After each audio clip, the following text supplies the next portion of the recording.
Line technique, 0 degrees. Cutting the hair at 0 degrees, typically at eye level without directing or elevating the strand, results in a blunt or one-length haircut. This technique creates a solid, defined shape with no layering, offering a sleek and uniform appearance.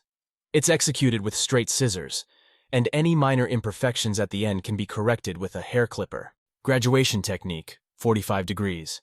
Cutting the hair at a 45-degree angle achieves a graduated or layered effect, where the hair is shorter on the inside and gradually gets longer towards the outside.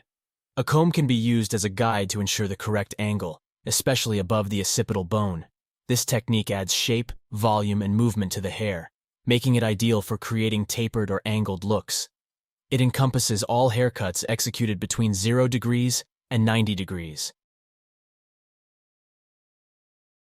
Step or layer technique, 90 to 180 degrees. Cutting the hair at an angle between 90 and 180 degrees relative to the scalp maximizes volume and movement.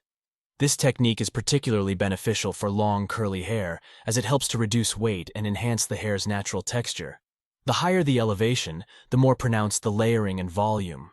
Each technique serves a specific purpose and can be chosen based on the desired final look, hair type, and texture. The precise angle of cutting directly influences the haircut's overall shape, style, and manageability. Video demonstration provides a practical visual guide to these techniques, showing the differences in results based on the elevation used during the cut. To stay connected and up to date with the haircut techniques and tips, don't forget to subscribe to my YouTube channel.